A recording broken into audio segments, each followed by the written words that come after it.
Hi class, in this chapter, we are going to be talking about viruses. Viruses are really tiny infectious particles, but they can get you very sick. They can actually lead to death in many cases, depending on the infection you get. So, when we are going to look at this today, we will be considering these guys really not an alive particle. So even though they are made of some pieces that can be considered alive, we will not thinking of them as alive entities. The first thing we are going to look at is what a virus is, and then answer the question, are they alive or not? This is still a debate between biologists. Some biologists think they should be put in their category and considered a live entity, even though it is not a cell. Others think it does not fit the cell requirements, so we need to consider it just as an infectious particle. So we will take a look at that and answer some of these questions, and maybe you can decide on what you think it is. Alright, so what does a virus mean? Virus means poison in Latin.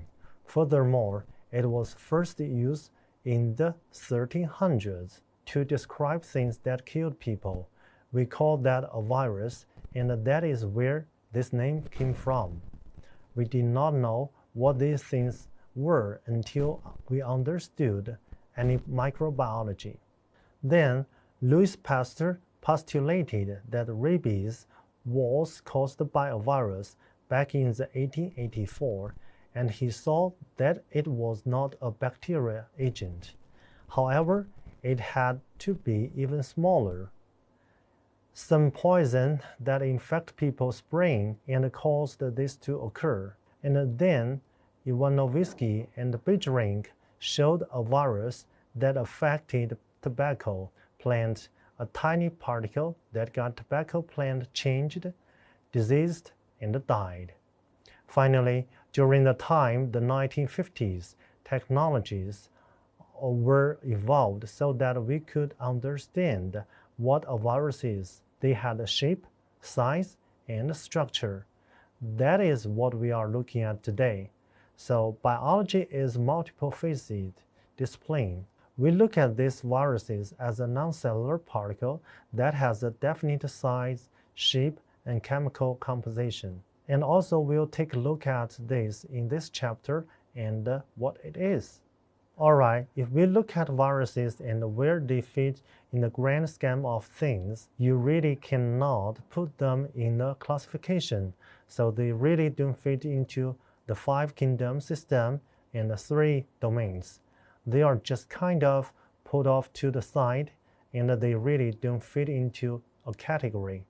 So there's no universal agreement on how they should be classified.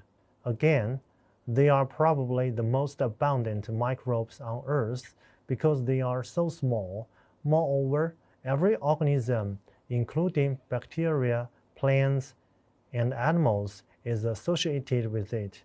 So they pretty much involved with all the organisms as well. Since viruses are obligated intracellular parasites, one of the big things about viruses is that they need a host to cause these things to grow, multiply, and infect.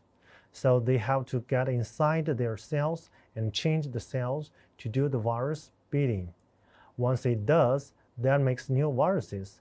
Those viruses are released out and cause more infections. In the table, there is a lot of different properties of the viruses.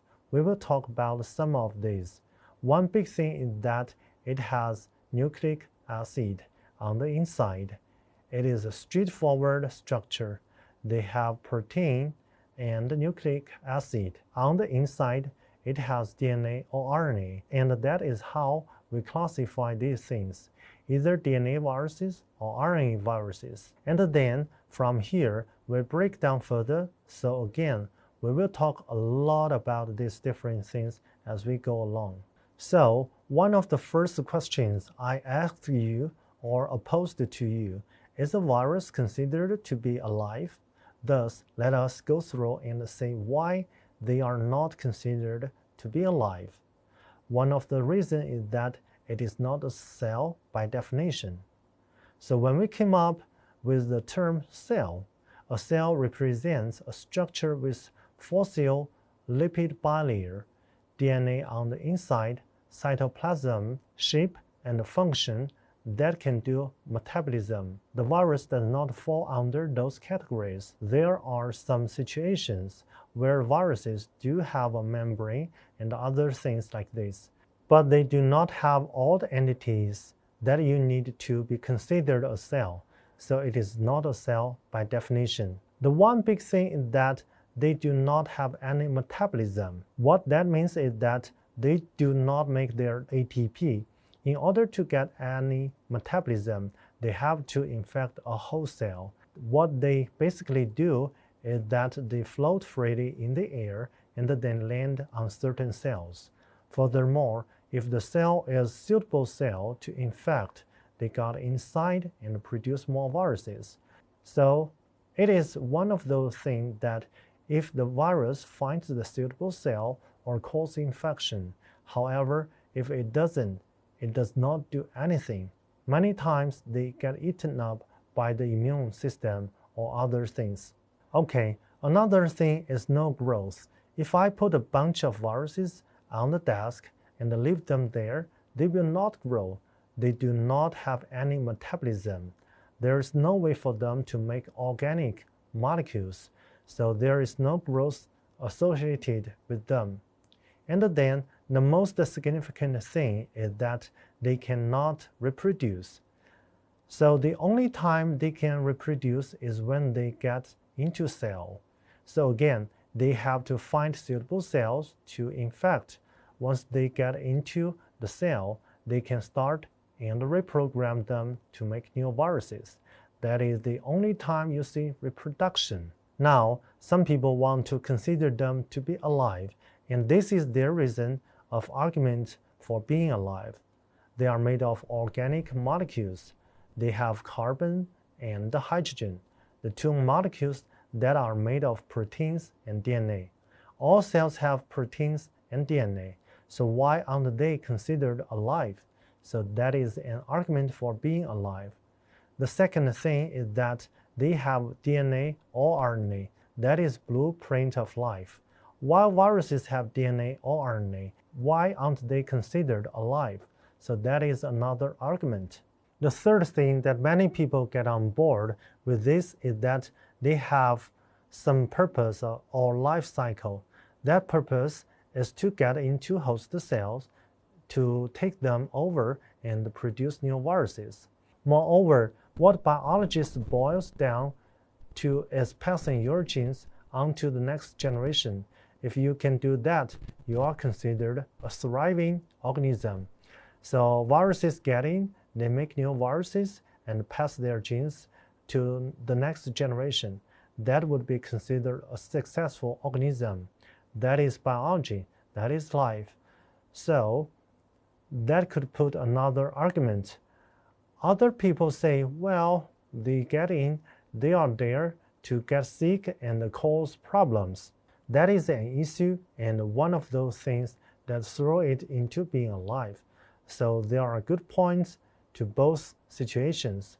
We can see why people would say that they are alive and why they are not alive. In this class, we are going to be considering them as an infectious particle because they do not fit the definition of what a cell is. And in our class, we are going to consider them as not alive, but I do not want to dismiss any of you that think they are alive because it is one of those things that is still being an argument today.